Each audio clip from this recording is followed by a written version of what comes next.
మంచి ప్రభుత్వాన్ని ఎన్నుకున్నామని ప్రజలంతా చాలా సంతృప్తిగా ఉన్నారని సింగనమల ఎమ్మెల్యే బండారు శ్రావణిశ్రీ అన్నారు. అనంతపురం జిల్లా పుట్లూరు మండలం చాలవేములలో 100 రోజుల పాలన ప్రగతికి ఇది మంచి ప్రభుత్వం కార్యక్రమంలో శ్రావణిశ్రీ పాల్గొన్నారు.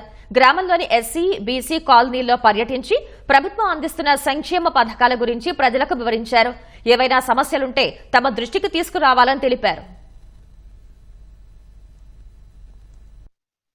గత 100 రోజుల ముందు మన రాష్ట్ర పరిస్థితి ఎలా ఉండేది, 100 రోజుల తర్వాత ఎలా ఉంటున్నాము, ప్రజలందరూ కూడా ఒక భరోసాతో ఉన్నారు. వాళ్ళందరూ కూడా ఒక హోప్ తో, అంటే కూటమి ప్రభుత్వం న్యాయం చేస్తుంది అనే ఒక మంచి ప్రభుత్వాన్ని ఎన్నుకున్నామనే పరిస్థితిని మనకు వచ్చింది అని కూడా ఇవాళ గ్రామస్తులు కూడా చెప్పడం జరుగుతా ఉంది. ఎంతటి అప్పులో ఊబిలో కూడా రాష్ట్రమంతా ఉన్నప్పటికీ కూడా చంద్రబాబు నాయుడు గారు చెప్పిన మాట ప్రకారం పేద కుటుంబాలకు ఇచ్చిన హామీలన్నింటినీ కూడా నెరవేర్చే విధంగా కూడా మేము ముందుకెళ్తా ఉన్నాము. ఒక మంచి ప్రభుత్వాన్ని మేము ఎన్నుకున్నాము అని ప్రజలందరూ కూడా హర్షం వ్యక్తం చేస్తా ఉన్నారు. అదే ఒక పెద్ద బాధ్యతగా మేము కూడా తీసుకెళ్లి ప్రజలకు అందుబాటులో ఉండి చిన్నదైనా పెద్దదైనా వాళ్ళ కష్ట సుఖాల్లో మేము ఉండి సమస్యలన్నీ కూడా పరిష్కరించే విధంగా ముందుకెళ్తాము.